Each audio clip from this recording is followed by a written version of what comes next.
बिस्मिल्लाहिर्रहमानिर्रहीम। अस्सलाम वालेकुम। मैं हूँ मोगीज़ सलीम।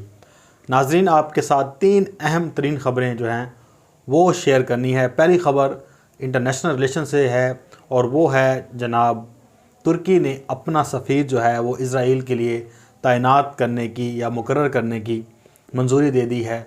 और साथ में ही जो इसराइल है उसने यूएई में अपना सफारत खाना कायम करने का जो ऐलान किया है उस पर बाकायदा अमल जो होगा वो अगले माह से शुरू हो जाएगा।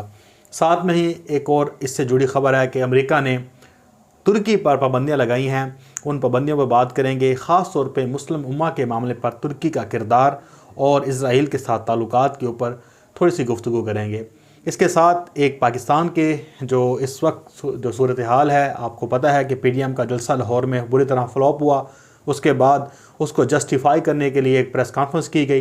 इमरान खान साहब को अल्टीमेटम दिया गया है 31 जनवरी तक कि आप जनाब बोरिया बिस्तर बांध कर घर चले जाएं, क्योंकि हमसे तो आप नहीं उतारे जा रहे।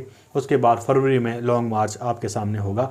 इससे जुड़ी एक ख़बर है कि क्या नेशनल डायलॉग के हवाले से मुज़ाकरात होने जा रहे हैं या नहीं होने जा रहे, और 425 इस्तीफ़ों का मामला क्या है, उसके ऊपर पूरी गुफ्तगू करेंगे। नाज़रीन, पहले शुरू कर लेते हैं तुर्की के हवाले से।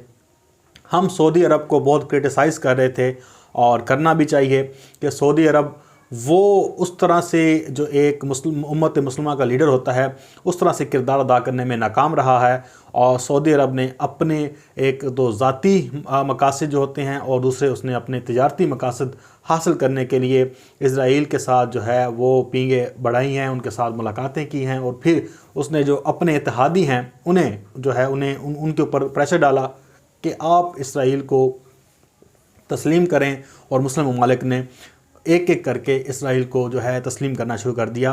पाकिस्तान पे भी इस हवाले से अमेरिका और सऊदी अरब ने बहुत सारा दबाव डाला जा रहा है। और इतलात यही हैं कि जो फजल रहमान ग्रुप और इनके पीछे भी जो है एक मुल्क है और वो सऊदी अरब ही जो है उसके पीछे है, और एक अमेरिका के बारे में बातें हो रही हैं। इमरान खान साहब ने ये 1 माह पहले इशारा दिया था और फिर अभी रिसेंटली जो उन्होंने इंटरव्यू दिया और फिर बहुत सी जगहों पे बातें की, और ख़ास तौर पे जब अखबारात के एडिटर के साथ और कॉलम निगारों के साथ जब मुलाकात की तो इमरान खान साहब ने कहा कि इनके पीछे एक मुल्क है और बैरूनी ताकतें हैं। तो उससे जुड़ी खबर यही है कि जनाब सऊदी अरब जो है वो मुकम्मल तौर पर पाकिस्तान को मफलूज करना चाहता है, इसलिए कि एक तो इक़्तिसादी सूरत हाल पाकिस्तान की बहुत कमज़ोर है और उसने पैसे भी मांगे हुए हैं जो पाकिस्तान को उधार दिए हुए थे। चाइना ने पाकिस्तान को पैसे दे दिए हैं और $1.5 अरब जो है वो सऊदी अरब के मुंह पे मारा जाएगा, क्योंकि आपको पता है कि जो उम्मत मुस्लिमा का अपने आप को लीडर कहता है और जो कहता है कि मैं पाकिस्तान के साथ मुखलिस हूँ और पाकिस्तान उसके लिए दिन रात उसकी खिदमत में लगा हुआ है, अपने दस्ते वहाँ तैनात किए हुए हैं उसकी प्रोटेक्शन के लिए, और सऊदी अरब और हम दोस्ती की जो है कस्में खाते हैं। चाइना ने वो पैसे दिए हैं कि हम सऊदी अरब को लौटा दें ताकि वो हमारे ऊपर प्रेशर ना डालें। अब ये तो सऊदी अरब का मामला हो गया। और एक जब रियाज हुसैन पीरज़ादा थे, मुस्लिम लीग नून के सूबाई वफाकी वज़ीर थे स्पोर्ट्स के और साथ में बैनुल सूबाई राब्ता के वो जो है वो वज़ीर थे, मेरे भावलपुर से ही हैं, यहाँ खैरपुर टामी वाली से साथ ही बिल्कुल है।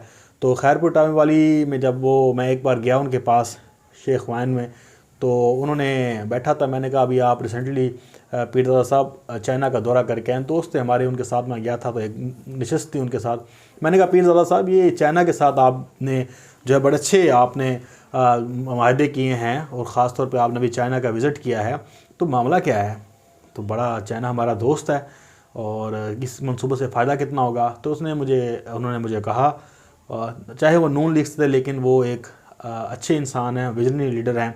उन्होंने मुझे कहा कि मुगीस बात यह है कि तुसा भोले वे सराइकी में। उन्होंने कहा मैंने कहा सी क्या गाल थी ये? तो उन्होंने कहा कि आप लोग भोले हैं, ये दोस्तियाँ समंदर से गहरी शहद से मीठी कुछ नहीं होती। उन्होंने कहा कि जो चाइना है या चीन है जो वो हमारा जो है वो सकी ताई का बेटा नहीं है या हमारा बाप नहीं है या हम उनके बेटे नहीं हैं। उन्होंने कहा कि हर मुल्क के अपने इंटरेस्ट होते हैं, हर मुल्क की अपनी एक डोमेन होती है और हर मुल्क अपने इंटरेस्ट के मुताबिक चलता है। उन्होंने कहा कि ये हम लोगों को बेवकूफ़ बनाया गया कि चीन हमारा अज़ली दोस्त है, अमेरिका हमारा दुश्मन है, इसराइल हमारा दुश्मन है, और ये ईरान हमारा दुश्मन है, अफ़गानिस्तान हमारा दुश्मन है, भारत हमारा दुश्मन। उन्होंने कहा कि नहीं, ये सब चीज़ें जो हैं, ये इंटरेस्ट डेवलप जो होता है आपका, इंटरेस्ट जो आपका होता है, तो जो मुल्क की जो उन्होंने कहा कि ये एक सिंपल सी बात है, जो रिलेशंस होते हैं मुल्कों के, वो आपके इंटरेस्ट बेस होते हैं, वो आपके मज़हब की बुनियादों पे नहीं होते, वो आपके लोगों के जज्बात की बुनियादों पे नहीं होते। आपका मुफाद जहाँ होता है आप उसी हिसाब से चलते हैं। उन्होंने कहा चीन हमारे साथ क्यों चल रहा है, उसका अपना मुफाद है, ये हमें पींगें पढ़ाई जाती हैं, ये अफला। उन्होंने कहा कि ये अलग बात है। उन्होंने कहा कि पहले उनका मुफाद होता है और इसलिए ये सारा मुफाद के साथ चल रहा है। और यही बात सऊदी अरब पे फिट आती है, यही बात पाकिस्तान पे फिट आती है। पाकिस्तान को जहाँ पे मुफाद अपना लगता है, पाकिस्तान वहाँ पे अपने रिलेशन रखता है, और जहाँ पे पाकिस्तान का मुफाद नहीं होता, जहाँ पे पाकिस्तान को नुकसान होता है, तो पाकिस्तान इसी तरह से वहाँ पर रिलेशन नहीं रखता। अच्छा, ये एक ज़मीनी बात होगी। अब आ जाते हैं मेन टॉपिक की तरफ कि जी तुर्की ने अपना सफ़ीर जो है मुकर्रर कर दिया है। पूरी दुनिया को भाषण दिया गया इस्लाम का, इसराइल के ख़िलाफ़ मोहब्बत नफ़रत का, और जनाब तुर्की पे ज़ाहिर बात है तनकीद जो है लोगों को पसंद नहीं है, लेकिन सच हमेशा सच होता है। तुर्की के इसराइल के साथ रिलेशनशिप ख़त्म नहीं हो सकी और ना ही ख़त्म हुई है कभी। 2018 में जब तल अवीव से जो है फ़लस्तीन शिफ्ट किया गया आपका सफारतखाना, वहाँ पे उन्होंने गोलियां बरसाईं इसराइलियों ने, और 68 के करीब जब फ़लस्तीनी मार दिए, तुर्की ने उनके साथ ताल्लुकात ख़त्म किए, अपना सफ़ीर बुला लिया और वहाँ से उनका सफ़ीर उठा के बाहर फेंक दिया। लेकिन जनाब आला आज फिर तैनातियाँ हो गई हैं, और जो सफ़ीर का नाम मैं देख रहा था, ओ फोक ओलुताश नाम के ये सफ़ीर हैं। उनमें जब इनके बारे में पढ़ा तो ये बड़े जो है डिप्लोमेटिक रिलेशन के हैं, और वॉर स्ट्रेटजी पे बड़ी इनकी स्टडी है, और साथ में ईरान के साथ ताल्लुकात और मिडल ईस्ट पे इनकी बड़ी ग्रिप है। तो उनको तैनात किया गया कि ये वहाँ पे जाएंगे। जो बाइडन के आने के बाद अमेरिका और तुर्की और इसराइल के साथ इनके ताल्लुकात अच्छे होंगे, लेकिन तुर्की के ऊपर अमेरिका ने मज़ीद पाबंदियाँ लगा दी हैं। क्यों लगाई हैं?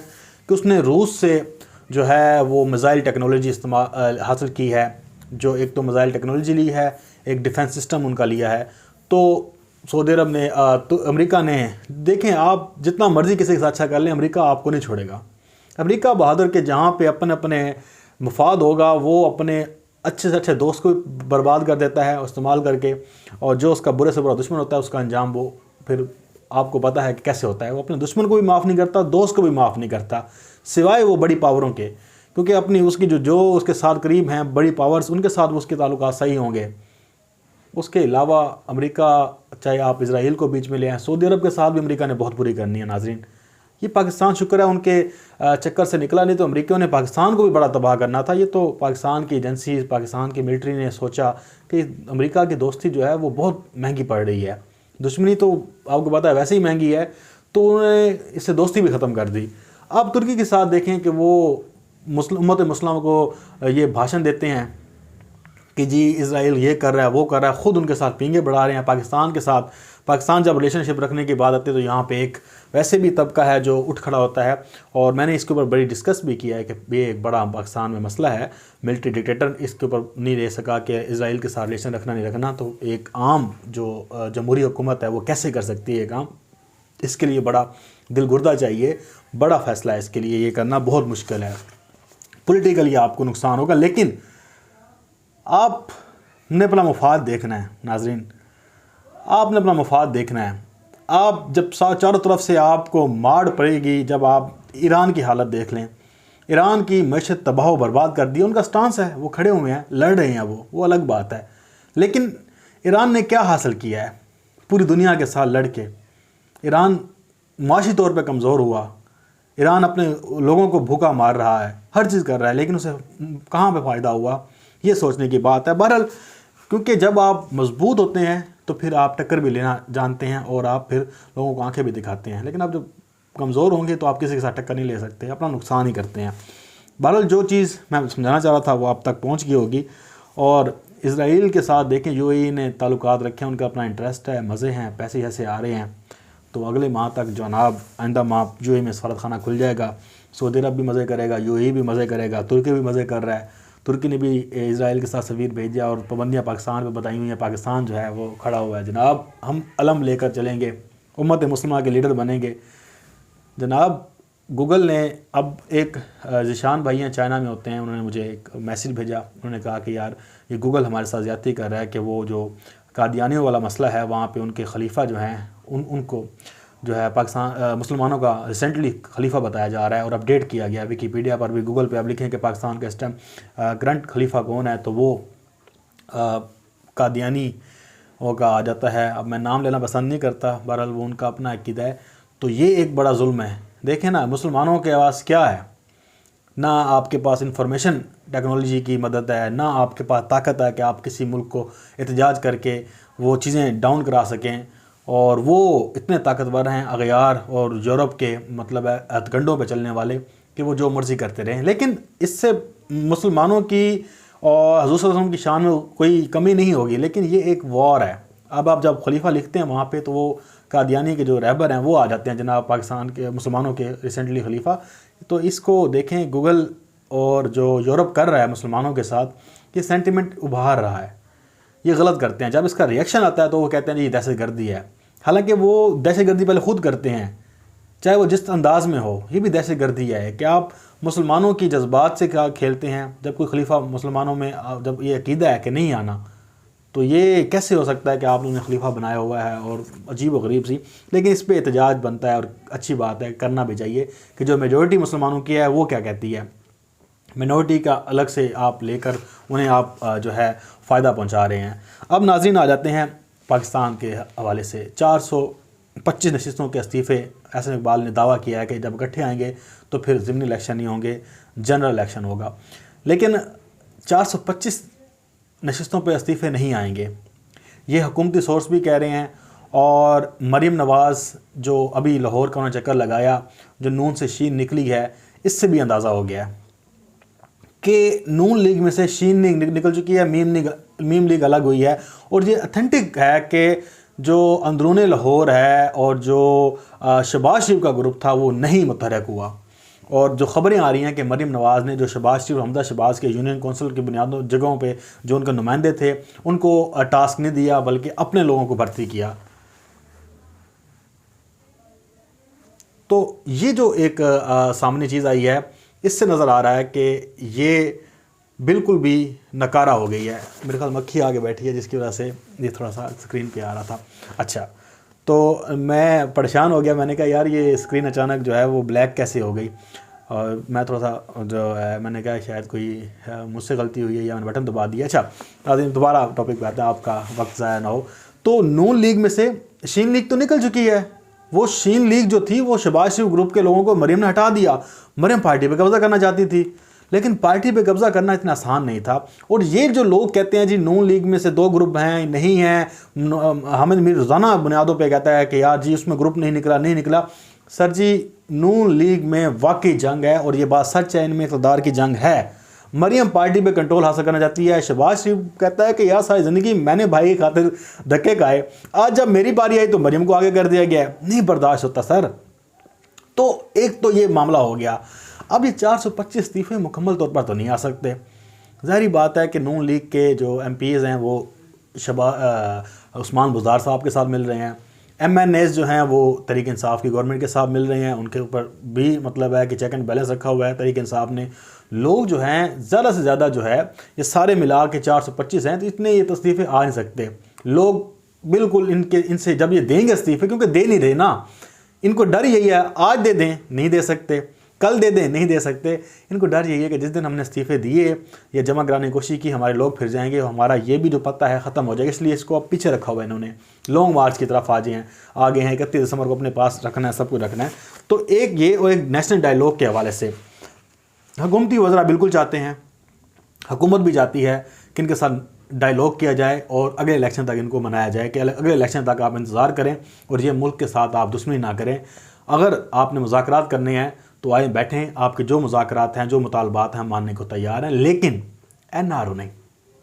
जब ये बात आती है, इमरान खान साहब ने क्लियर कट जब कहा है, वो शेख रशीद ने आके जब कल प्रेस कॉन्फ्रेंस की उसने कहा कि इमरान खान ने मुझे आके कहा कि तुम प्रेस कॉन्फ्रेंस करने जा रहे हो, मेरी तरफ से बात करना, चाहे सूरज मशरिक़ के बजाय मगरिब से निकल आए, मशरिक़ की बजाय मगरिब से निकल आए, मैं इनको NRO नहीं दूंगा। यानी कि इमरान खान कितने कमिट, उन्होंने कहा कि मैं अपनी कुर्सी छोड़ दूंगा, मैं इनको माफ़ नहीं करूंगा। तो जब ये बात आती है मैं इनको माफ़ नहीं करूँगा, करप्शन केसेस ख़त्म नहीं करूँगा, तो अपोजिशन डायलॉग की तरफ आती नहीं है। वो कहते फिर डायलॉग का फ़ायदा क्या। इमरान खान से अगर हम मांगेंगे कि हुकूमत ख़त्म करो, वो करेगा नहीं। एक ही बात पे डायलॉग हो सकते हैं कि इमरान खान साहब को कहें कि जनाब ये हमारे केसेस ख़त्म कर दें और ये एहतसाब का जो अमल है ये रोक दें। इमरान साहब कहते हैं कि करप्शन के मामले पे नो समझौता, नो NRO, बाकी जो मर्जी डायलॉग कर लें। अब मामला इसमें फंसा हुआ है और वफाकी वज़रा इधर से भी जाते हैं उधर से भी जाते हैं लोग कुछ कि यार बैठ के कुछ हल निकाला जाए, लेकिन हल निकलने वाला नहीं है। ये लॉन्ग मार्च लाजमी करेंगे और वहाँ पर जो है फिर बैठ के कोई ऐसी चीज़ निकाली जाएगी कि जिससे इनको वापस घर भेजा जाए, या उससे पहले ही कुछ ना कुछ ऐसे किया जाए कि इनको रोका जाए। क्योंकि हुकूमत का काम यही है कि अपोजिशन को आपने किसी ना किसी तरह से टैकल करना, उनको लॉलीपॉप देना, उन्हें रोकना, ताकि वो हुकूमत अपने हुकूमती अमूर सर अंजाम देती रहे, उसमें अपोजिशन जो है हर्डल्स ना करे। वो हुकूमत चाहती है किस तरह से इनको रोक के रखा जाए, क्योंकि अपोजिशन का काम क्या होता है कि हुकूमती काम में मुदाखलत करें, हुकूमत को काम ना करने दिया जाए, हुकूमत को रोका जाए कि हुकूमत अगर काम करेगी तो अपोजिशन को नुकसान होगा। वो चाहती है कि हुकूमत जो है वो काम पर तवज्जो देने के बजाय अपोजिशन पर ही अपना सारा जोर रखे ताकि मुल्क तरक्की ना करे। अगर ये मंसूबे बना के क्रेडिट ले जाएंगे, इसलिए अपोजिशन कोशिश करती है कि हुकूमत को इंगेज रखे अपोजिशन में। लेकिन हुकूमत का काम ये होता है कि अपोजिशन को उनके एहतियार ख़त्म करा के, उन्हें लॉलीपॉप दे के, उन्हें समझा बुझा के अपना काम तेज़ रखे। अभी बहुत अच्छी खबरें आ रही हैं पाकिस्तान के हवाले से, और इंडस्ट्री के हवाले से अहमद अजहर साहब ने ट्वीट किया है, असद उमर ने ट्वीट किया है कि जो लार्ज स्केलिंग जो है डेवलपमेंट है वो बढ़ रहा है, पाकिस्तान में तरक्की कर रहा है। जो डेवलपमेंट का काम है वो तेज़ हो रहा है, मैन्युफैक्चरिंग का काम तेज़ हो रहा है, फैक्ट्रियाँ काम कर रही हैं, तो पॉजिटिव न्यूज़ आ रही है पाकिस्तान में। लेकिन अपोजिशन ये चाहती है कि हुकूमत इन कामों में ना फंसे, बल्कि हमारी तरफ फंसी रहे, ये मुज़ाकरात खेलती रहे, ये करता रहे, वो करते रहे। लेकिन अब हुकूमत ने भी सोच लिया कि इनको किस तरह से राम कराया जाए, चुप कराया जाए। ये ऐसे शोर करते रहेंगे तो नुकसान किसका होगा। एक तो हुकूमती पैसे का ज़िया होगा, सिक्योरिटी पे लगाना, सब कुछ लॉन्ग मार्च की ज़ाहिर बात है सिक्योरिटी देनी पड़ेगी, पूरा एक मामला मतलब है कि डाइवर्ट हो जाएगा, इनकी तरफ हो जाएगा, हुकूमत काम नहीं कर सकेगी। तो इसलिए सोचा जा रहा है कुछ ना कुछ किया जाए, इनको पहले लॉन्ग मार्च से पहले रोका जाए। अगर ये आ जाते हैं तो कोई मसला नहीं है। इमरान खान साहब नहीं बैठे रहे थे इस्लामाबाद में, ये भी बैठे रहेंगे, लेकिन हुकूमत ये चाहती है कि इनको आने से रोका ही जाए, इसलिए कि ये अगर इधर आएंगे तो मामला ख़राब होगा। लेकिन अपोजिशन ने आना ही आना है, क्योंकि इमरान खान साहब ने केस बंद नहीं करने। अब मामला कहाँ जा रहा है कि नेशनल डायलॉग होगा किन बुनियादों पर, नुकात समझ नहीं आ रहे। अपोजिशन चाहती है कि केस ख़त्म करके फिर बात की जाए। इमरान खान साहब कहते हैं केस ख़त्म नहीं होने, ना ही करप्शन का एहतसाब का अमल रुकना है, आगे आपकी मर्ज़ी है। तो अब बीच में कुछ ऐसी चीज़ें आ रही हैं कि एक जगह पे हुकूमत को बिठाया जाए और कोशिश की जाए, जैसे कि खुर्शीद शाह ने कल एक बात की, उसने कहा कि इमरान खान साहब खुद फ़ोन उठाएं और तीनों लीडर को फ़ोन करें, तो मैं समझता हूँ मामला सही हो जाएगा। यानी कि फजल रहमान को, मरियम को और बिलावल को फ़ोन कर दें इमरान खान साहब, तो मामला ठंडा हो सकता है। लेकिन इमरान खान साहब अगर करते हैं तो ये कहेंगे NRO मांग रहे हैं, ये बात सामने आ जाएगी। बहरहाल आज वीडियो बहुत लंबी हो गई है, अपना बहुत सारा ख्याल रखिएगा। मज़ीद आपके साथ इन्फॉर्मेशन के साथ आएंगे और मज़ीद बात होगी। तब तक के लिए इजाज़त, अल्लाह हाफ़िज़। पाकिस्तान जिंदाबाद।